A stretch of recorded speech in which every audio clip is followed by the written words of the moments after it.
Welcome to the fourth lecture of Advanced Information Systems course. We are talking about information retrieval, and one of the main things in information retrieval systems is the searching techniques.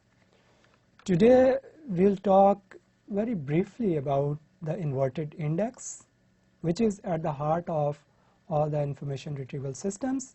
And we'll talk about some basic searching techniques, and we'll discuss linear search, binary, galloping search, and we'll also have a look at the comparative performance of these search techniques. Well, index, or mostly we call it inverted index, it is the heart of every information retrieval system, and in its simplest form, it includes a mapping of the terms and their locations in the corpus, in the entire document collection. So the dictionary list contains the terms contained in the vocabulary of the collection.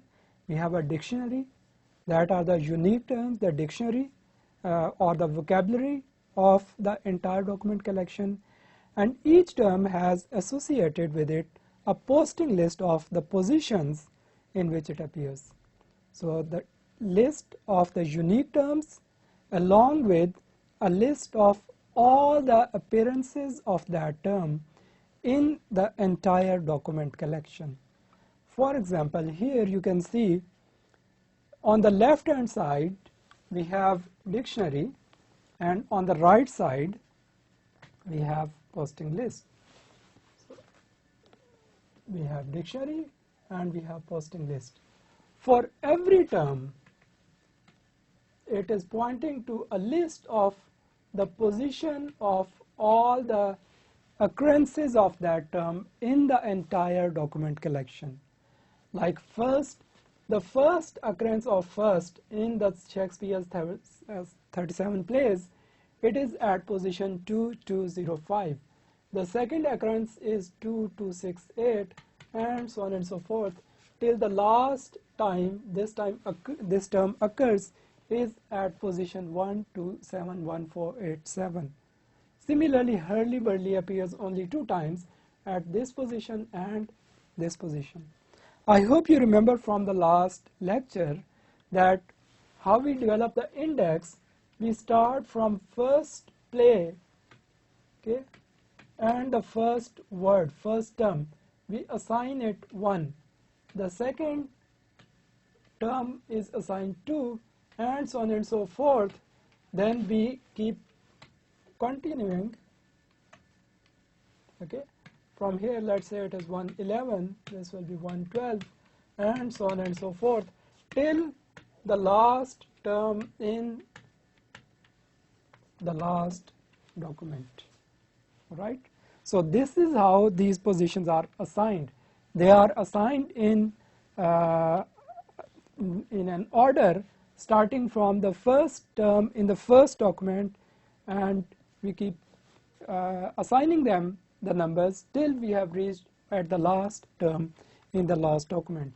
So this will be an example of an index. It's a very simple index which just contains the flat positions of the terms in the documents. Schema-independent inverted index. The index that we just saw, it is called a schema-independent inverted index. It does not contain any document identifier. So we do not know in which document a term appears, okay. We do not have any information about the structure of the document as well. So it is a flat index, just the words. So we have just collected all the words in the entire document collection and linked the unique terms with their positions in the document collection. Well, if we consider inverted index as an abstract data type, it will have its own methods to process this data type. So let's define 4 basic functions. First, t. If I pass any term to this document, any term t, it will return the first position at which the term t occurs in the collection. Similarly, last t will return the last occurrence. Next t current will return the next occurrence of term t after this position, and similarly the previous t current method will return the previous occurrence. For example, if I want to know the first occurrence of hurly-burly in the entire document collection, first hurly-burly, it is 316669. So let's have a look at the index. Hurly-burly, the first occurrence is at this position. Similarly, last witching appears at this. Next which, so next occurrence of which after 745429, this is which. Next occurrence after 74429, it is 74451. 74451. Similarly, next of occurrence of which after 745438, 745, it doesn't appear here, but still the next occurrence after this position is the same, 745451, and so on and so forth, right? Similarly, we have previous method example. We also define minus infinity as the beginning of the file and infinity as the end of the file, which means that every list starts with minus infinity and ends with plus infinity. Okay. Similarly, here for hurly-burly, minus infinity, infinity, minus infinity, and so on and so forth. So every term, for every term, the beginning of file is marked as minus infinity and end of file is marked as infinity. And it's quite obvious that the next term after the beginning of the file, it should be first term, and previous term before the end of file should be last term.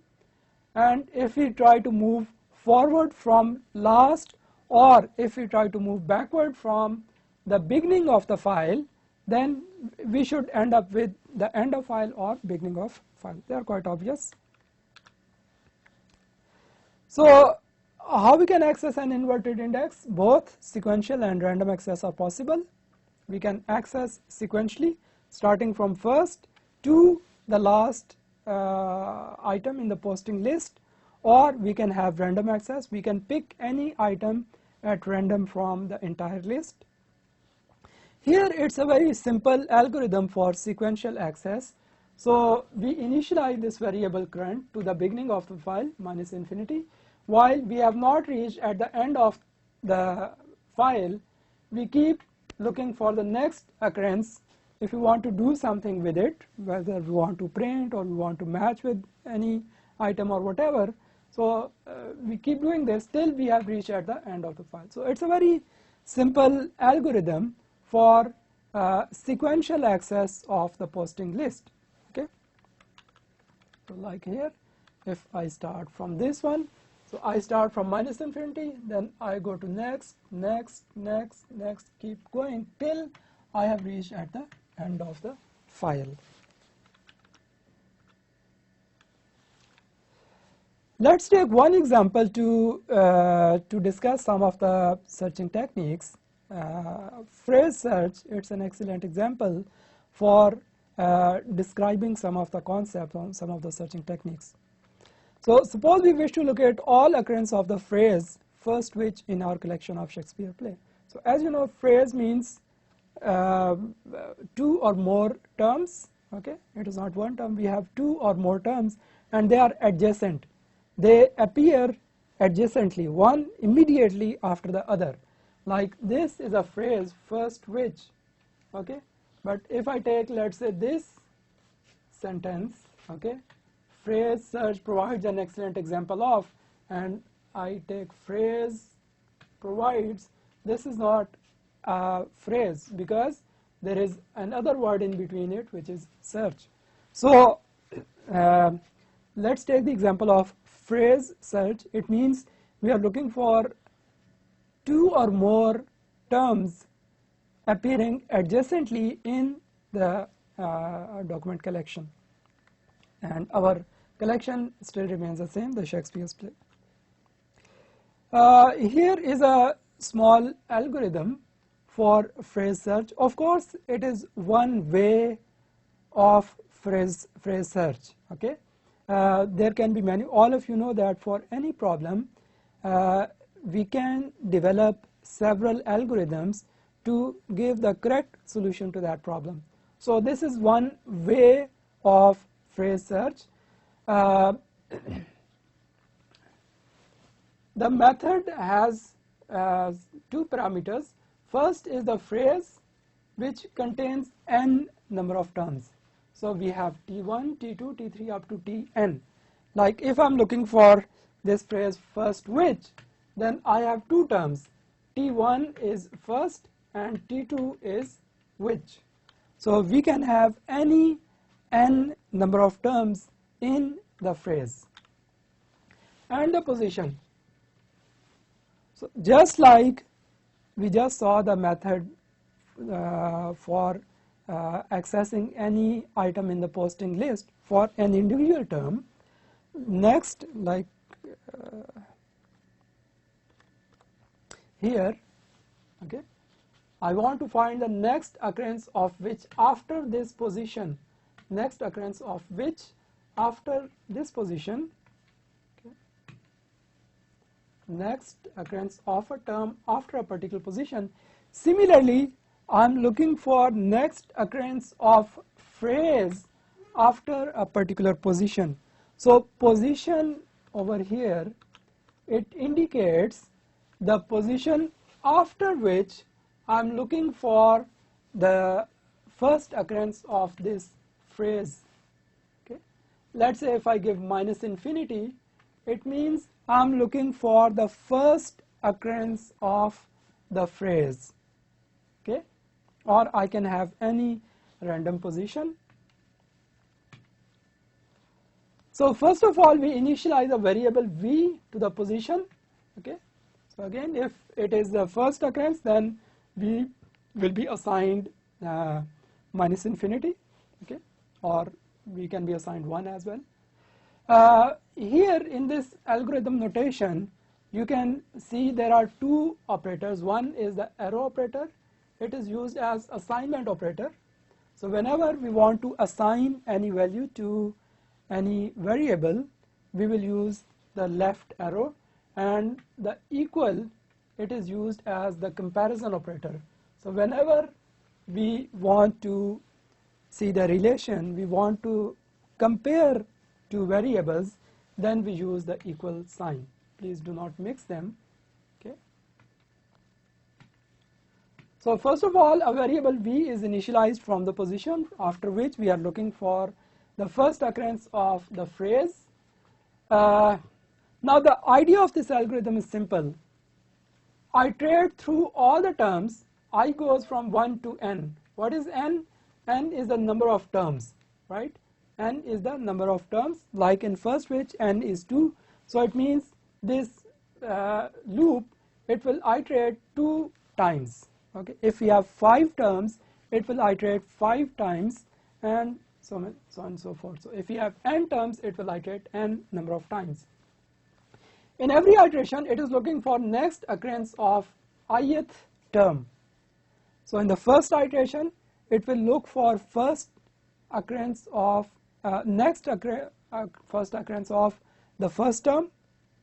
In the second iteration, it will look for next occurrence of second term. In the third iteration, the third term, and so on and so forth. Okay. So in every iteration, it looks for the next occurrence of ith term, and I iterates from 1 to n. Okay. So at the end of this loop, v is pointing to the next occurrence of the last term in the phrase, next occurrence of the nth term in the phrase. You see, I goes from 1 to n. So at the end, it is at the point where the next occurrence of the last term is in the posting list. Now here it is a checked. If we have reached at the end of the file, it means at least one of these terms in the phrase, it does not have next occurrence after this position.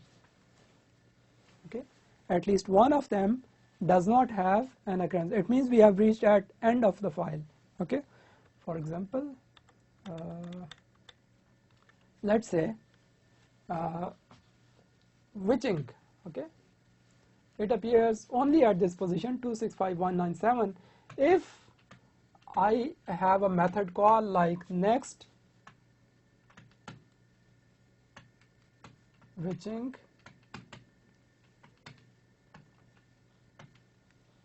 let's say 300,000, okay, 300,000. So here it is 265,000. So let's say I have this method call, the result will be infinity because this term it does not appear after this position, right? So for any term, if it does not appear after this position, okay, if it does not appear after this position, we at the end of this loop will be pointing to infinity. Now we can return infinity. It means we return false, or we say that this phrase it does not appear after this position, right? Otherwise, if it is not the case, then we take another variable u and we initialize it with v, and now we go backward. Okay, for I equals n minus 1 down to 1, do u is assigned the previous occurrence of the ith term. Okay, so first we start from the first term, we move up to the nth term, we keep finding next occurrence of each term. Once we have found the next occurrence of the nth term, the last term, now we move backwards and now we are looking for the previous occurrences of the every term, right? So at the end of this loop, v is pointing to the next occurrence of the last term and u is pointing to the next occurrence of the first term. And now we see if v minus u is n minus 1, then it means they are adjacent.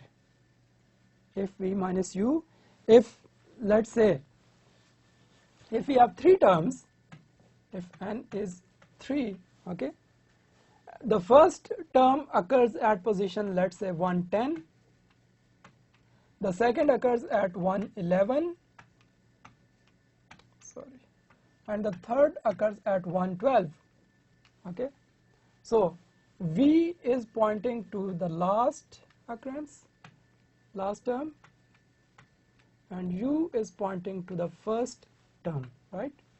So what is v minus u? It is 112 minus 110, which is 2. What was n? N was 3, so n minus 1 is also 2. Okay, if we had 5 terms, so then let's say u is pointing to 110, v is pointing to 114, so it will be n minus 1, 5 minus 1, 4. If they are adjacent, then this condition will be true. V minus u will be equal to n minus 1 if they are adjacent. If they are not adjacent, then they might be pointing to far off locations. I hope you get it, that to know whether they are adjacent or not, we can subtract the position of v minus u. If it is equal to n minus 1, then they are adjacent, they occur together, one immediately after the other. Otherwise it is not the case, right? So if this is the case, it means we have found it. If not, then we again we have a recursive call of the same method. We call the same method now starting from the position u. So this process will be repeated again. It means that all the n terms, they do appear in the document collection, but they are not adjacent.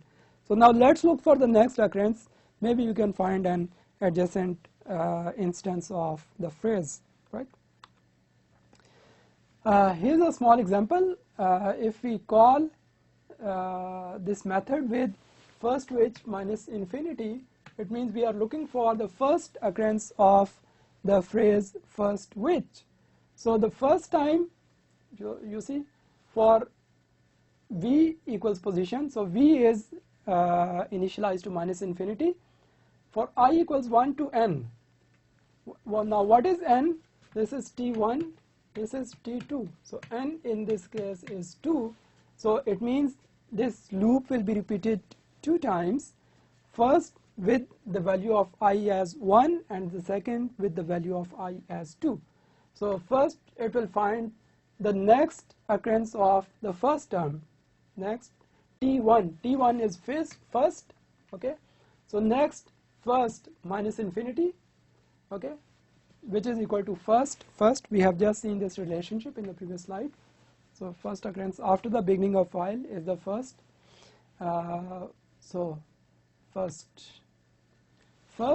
after the beginning of the file is 2205. Okay, 2205. Now again in the second iteration, this method will be called as next which v. Okay, v is now 2205. This is v.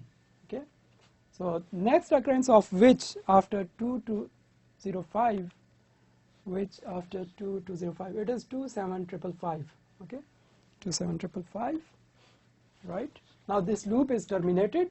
Okay, we have not reached at the end of the file, so u will be initialized to what? U will be initialized to 27555. Okay, and now we'll go downwards. So u is assigned as previous of ti. So u will be previous of first because it is n minus 1. Okay, 27555, it is 26267. Now u is pointing to 26267 and v is pointing to 27555. Now of course v minus u is not equal to n minus 1, right? So this is false. This is false. It means the first and which, these two terms, they do appear in the document collection after this position, after the beginning of file, but they are not adjacent. It means we need to look for another instance after this position u. So in the next term, this will start from here. Next occurrence of first after 26267, because u is pointing to 26267. So now it will be repeated again and so on and so forth. So as I told you before, it is just one way of phrase search. We keep moving forward with all the terms in the phrase, find the next occurrence of every term, then start from the last term, keep moving backwards, okay, till we have reached at the first term. And now see where u and v are pointing. If the difference is equal to n minus 1, they are adjacent. If not, then we have not found the phrase and we need to repeat the entire process. Of course, you can come up with a better algorithm. We can come up with another algorithm. There are many ways. It is just one way to explain how the indexes and how the searching works in the index. It is just taken as an example.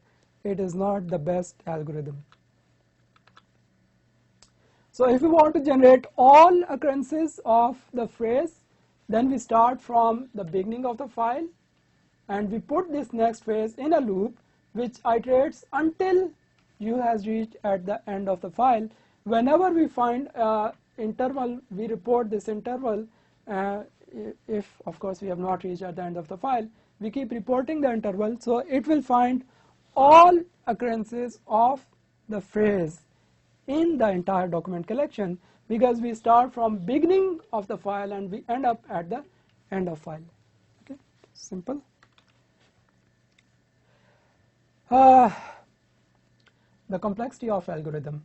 We will not go into the details of the algorithm analysis, but we will just touch very briefly to appreciate the different algorithms and their performance, right?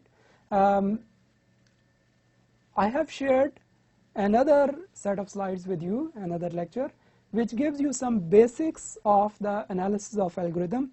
Although I believe all of you have taken some course in data structures and algorithms, and you are familiar with at least the big O notation. But if you are not familiar, I have shared the slides with you. You can go through them, and I hope you will get the information. But anyway, we'll just touch very briefly the performance of different algorithms over here. So if we look at this algorithm, the performance of the algorithm, the complexity of the algorithm, it is determined by the length of the shortest posting list. It's very important. Length of the shortest posting list in the phrase. The shortest posting list, it controls the algorithm, it drives the algorithm. Why? Why is that so? Because if you look at this algorithm,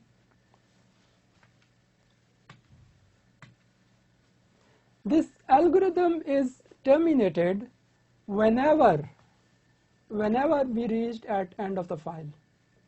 Okay? Whenever v becomes infinity, whenever we reach at end of the file for any posting list, we just terminate the algorithm and we return infinity interval. So let's say I have two terms. Okay, I am looking for the witching.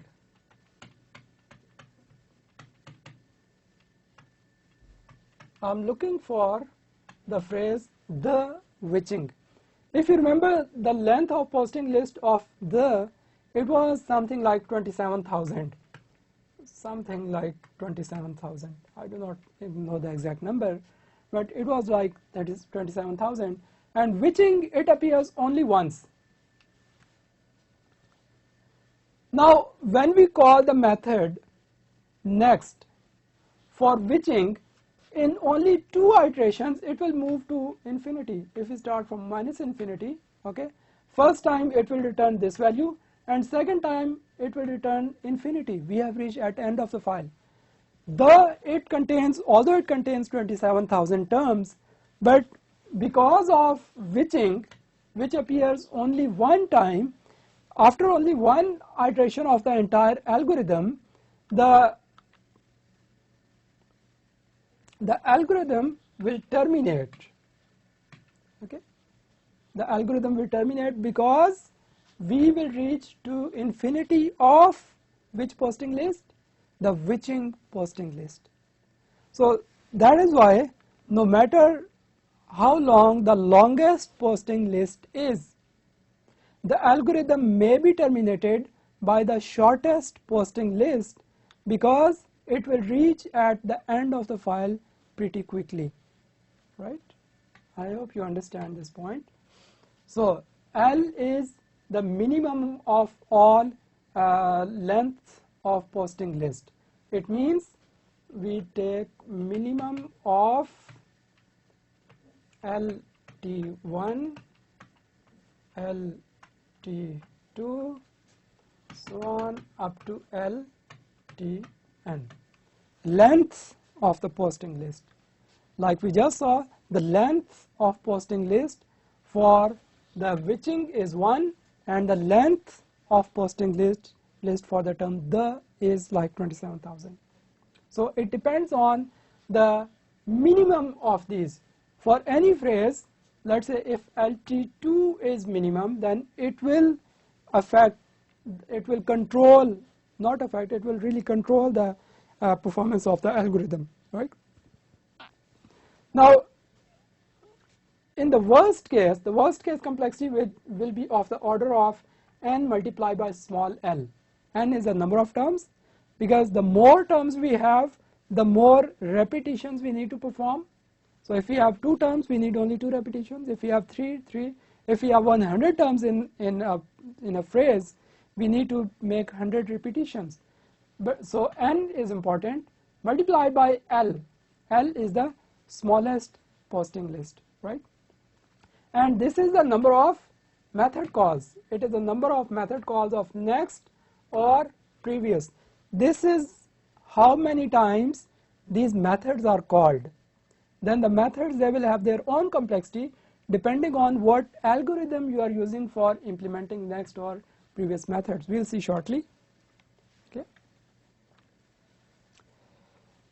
Let's see how we can implement an inverted index.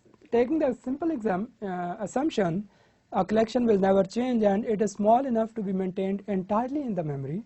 We assume that, just for the sake of example, of course it will not be the real case, that the collection will never change, it is fixed, okay, and it can be put in the memory, not the secondary storage, the RAM, random access memory.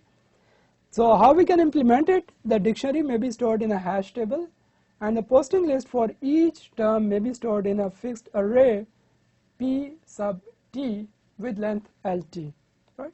So we can make a hash table for storing the vocabulary, and in hash table every entry is pointing to an array whose length is LT. Like for this term it appears 92 times, so the length of array is 92. Okay. So let's talk about one algorithm, the binary search implementation of the next method.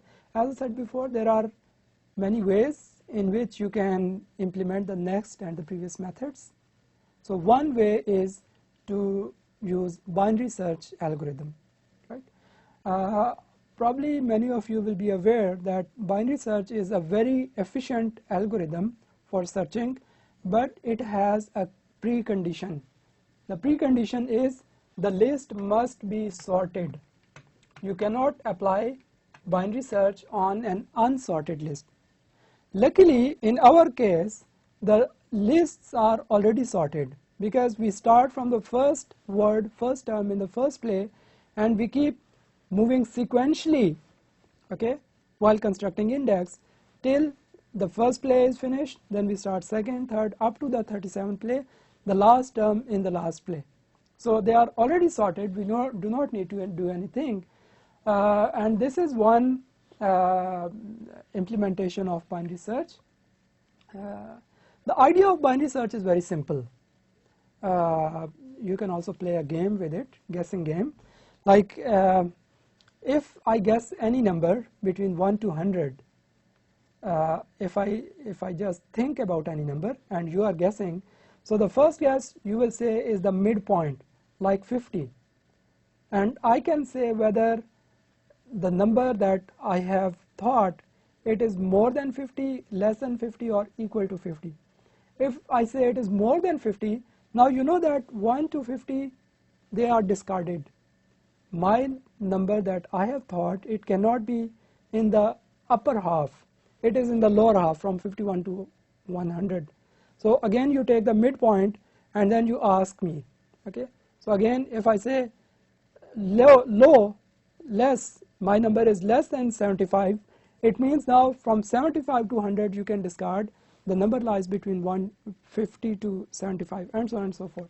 So the idea is, we start from the entire list, take the midpoint, compare with the position that we are looking for next after this position, okay, the current. If it is more than that, ignore the first half, just focus on the second half. If it is less, ignore the second half and look for the term in the first half. Keep dividing the list into halves till the low and high, they are adjacent. Then you can find your required term, right? So I'll go through the entire algorithm line by line. First of all, there are some basic checks that we need to perform. If the length of the posting list is 0, okay, it means the term does not appear, or we are looking for the term beyond the last position. PTLT is the last position. For example, here the position at the last index is 999. So if I'm looking for this next system after, let's say, 2000, okay, it means it doesn't appear because the last position is 999, okay. Similarly, if the first position is greater than current, then we can return the first position. Otherwise, we need to do this operation. So we start from the low and high current. These are the parameters of this algorithm. While high minus low is greater than 1, it means high and low, they are not adjacent. Till they are not adjacent, keep doing this. What we do, first of all, we take midpoint, just take the midpoint by adding them and dividing by half. This operator is called floor operator, okay. There is a green arrow, it means you can explore it. I'll just tell you very briefly. The idea is sometimes we get fractions, okay. So if we get a fraction, like let's say I get 37.5, it will be rounded to 37. I'll just ignore the fractional part, whatever it is, okay. Floor means just ignore the fractional part, okay, because all the indexes in an array are integer. We need to convert the decimals into integers. So for that you can use floor operator or you can use a ceil operator. Here we are using the floor operator, okay. So if the value at mid is less than equal to current, then update the low with mid. If it is not the case, then update high. Keep doing this, and when low and high, they are adjacent, when high minus low is equal to 1, then return the high, okay. I'll take an example to explain it further, okay. So this is a posting list for system, okay. The first occurrence is at 75, second is at 105, 178, and so on and so forth. The last occurrence is at 999. So the length of posting list is 50. We have 50 posting items, and we are looking for the next occurrence of system after 500, right? So we will first, we have this basic checks, okay. You can see length of posting list is not 0. The last item is not less than current. Last 999, it is not less than this, and the first is not greater than current. So it means we can go to the main algorithm, the heart of the algorithm. Now we will run the algorithm line by line to see how it works, right? So I've just made a small table for the iterations, and I'm keeping track of low, high, and mid variables. So in the first iteration, low is high, low is 1, high is 50, right? So low, high, current. When we start the algorithm, the value of low is 1, the value of high is the end of the list, 50 in this case, okay. So we calculate the mid, okay, 1 plus 50 over 2, which is 25.5. So by using the floor operator, we just discard 0.5. So mid is 25. If, this is important, this is basically the heart of the algorithm. If the position at this point is less than equal to current, then low becomes mid, otherwise high becomes mids. So over here, what is the position at mid? Mid is 25. The value at 25 is 699. Okay. Is this value less than 500? No. Okay. This value is greater than 500. It means high will be assigned mid. It means in the next iteration, high will be assigned 25. The mid becomes 25. Low will remain same. Okay. So high is updated to 25, low remains same, 1. Now what does it mean? The position at, the value at 25 is 699, and we are looking for the next occurrence of system after 500. Now the value is 699, it is more. It means 500 can never be on the upper part of the array. It must definitely be in the first half. Okay, so we have just, in one iteration, we have just ignored the entire half of the array, right? So next again we calculate midpoint. It is 13, 25 plus 1 over 2 is 13. Now the value at 13, the value at 13 is 349. Okay, is it less than current? Current is 500. Yes, it is less than current. So now low will be updated to 13, high will remain same. Okay, in the third iteration, now again we take a midterm 19. Okay, midpoint 19. The value at 19, 610, it is more. So it means the high will be updated. Okay, so it becomes, mid becomes 16. So in the next iteration it becomes 17. I'll not repeat it. In the next 18.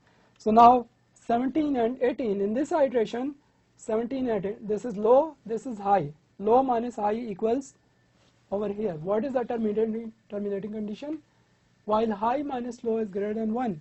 So now here it is 1. It means our required result is the high.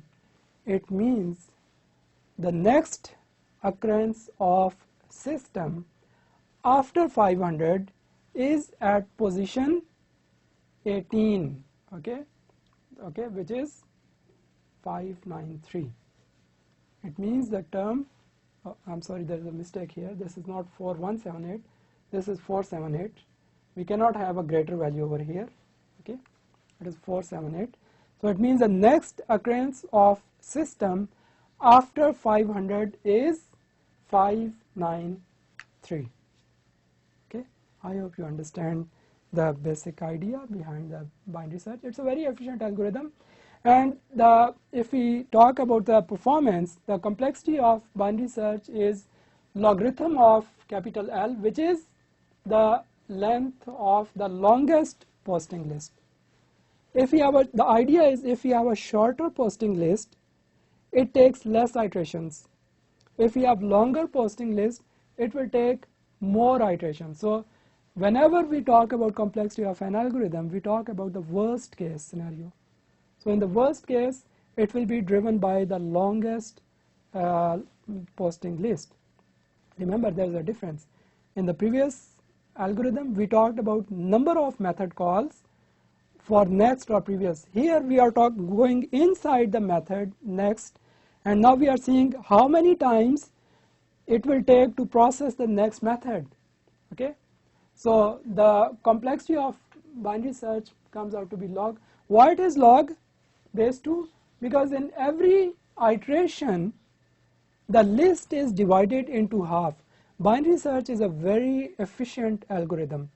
In just one iteration we discard the entire half of the list.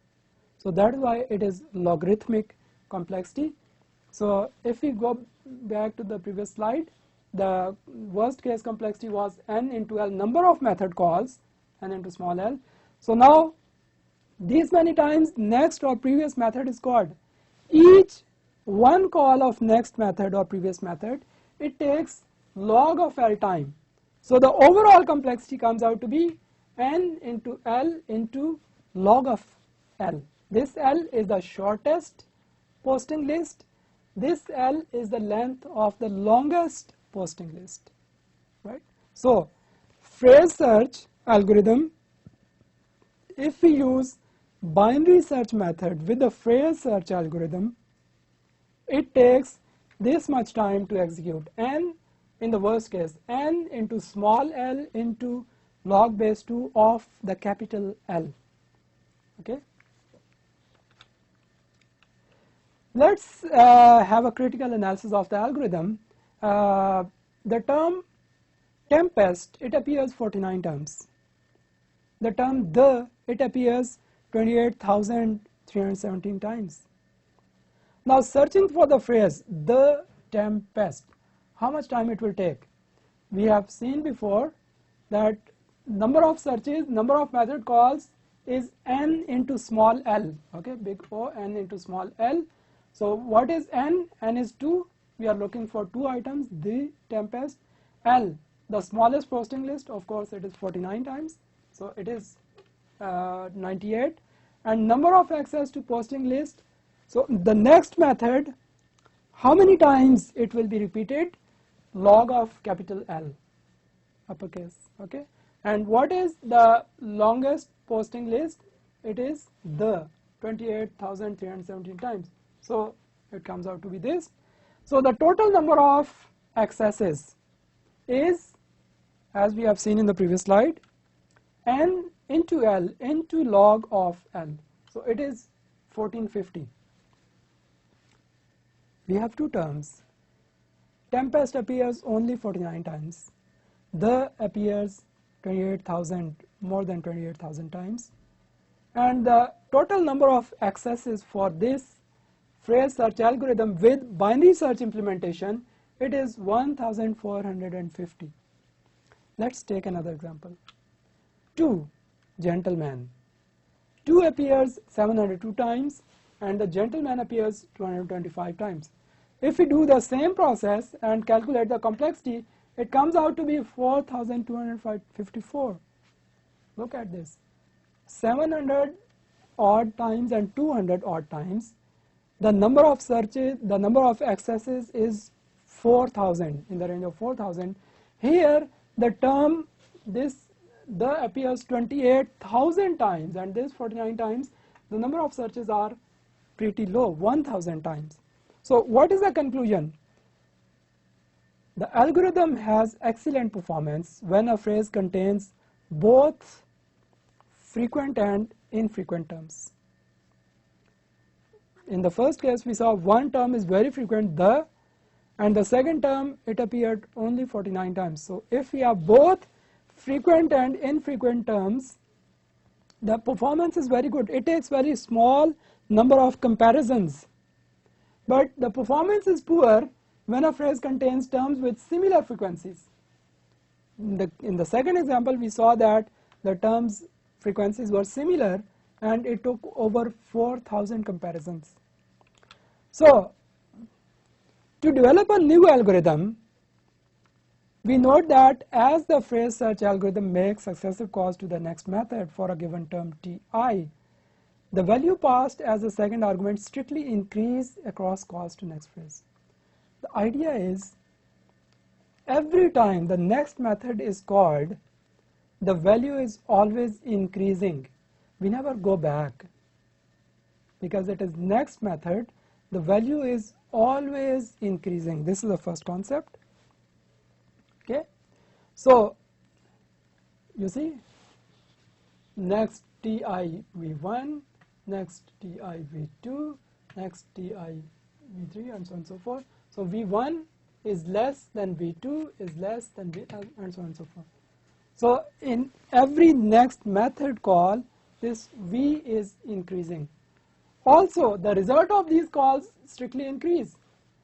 The results, they are also always increasing. Like in the first example, we saw the first result was 2205, second was this, third will be this, and so on and so forth.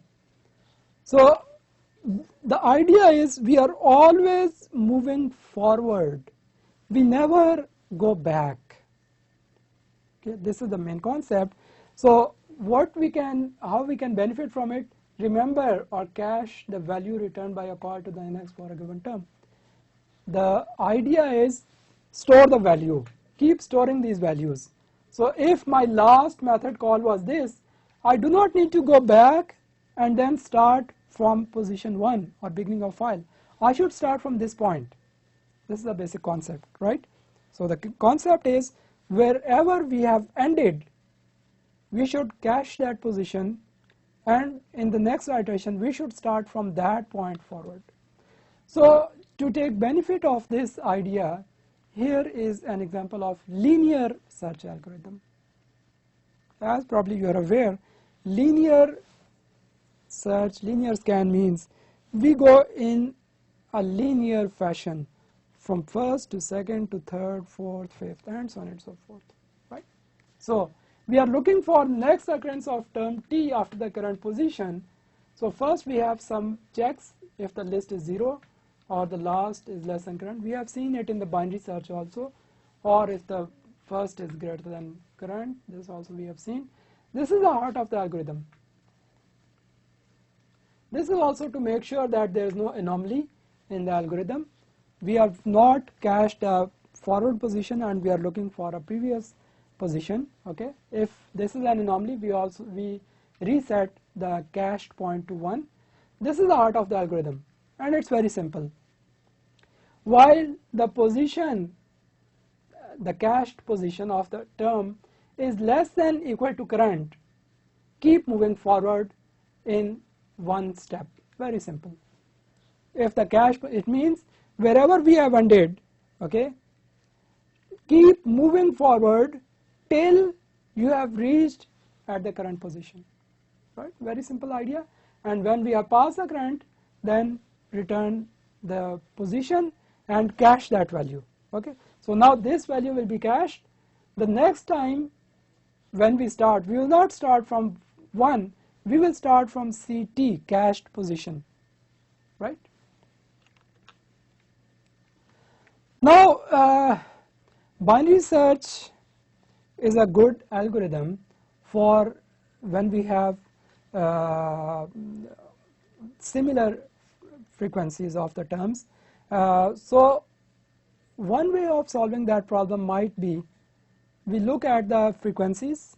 If we have both frequent and infrequent terms, then we use the binary search.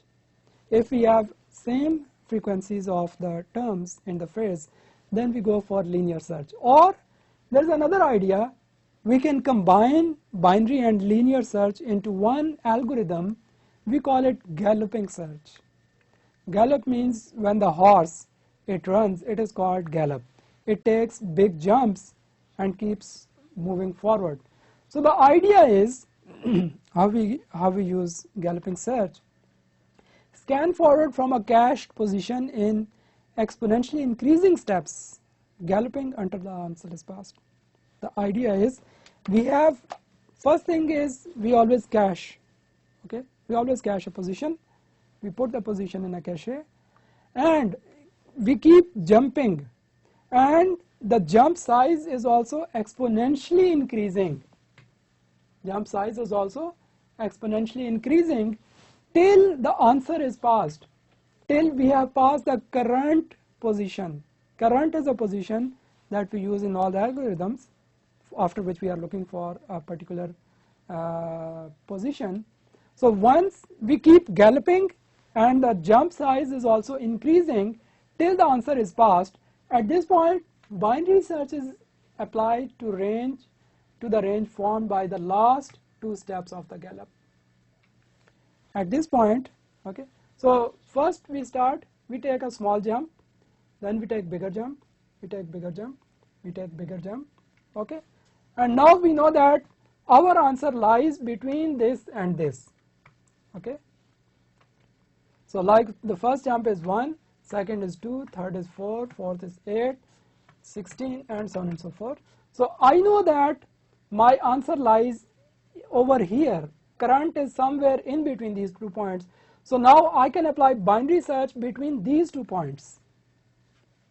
Okay, keep galloping, keep jumping, and keep increasing the size of jump exponentially.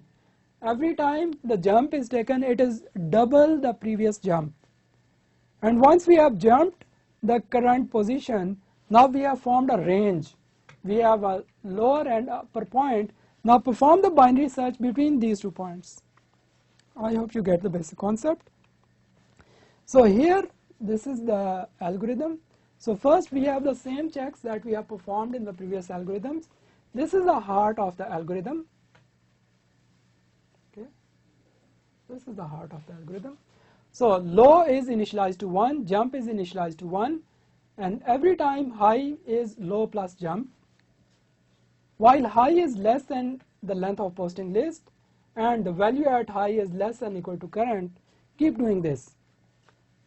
Move low to high, take the double jump, update high. We keep doing this till we have passed the current position. Once we have passed the current position, then perform a binary search between low and high. Okay, between low and high, and it will return the result. And now this position is cached. The next time we will start from this position forward. Okay. This is the algorithm, and the same example we are taking for this example. The same checks, I'll not go into them. Okay. We have already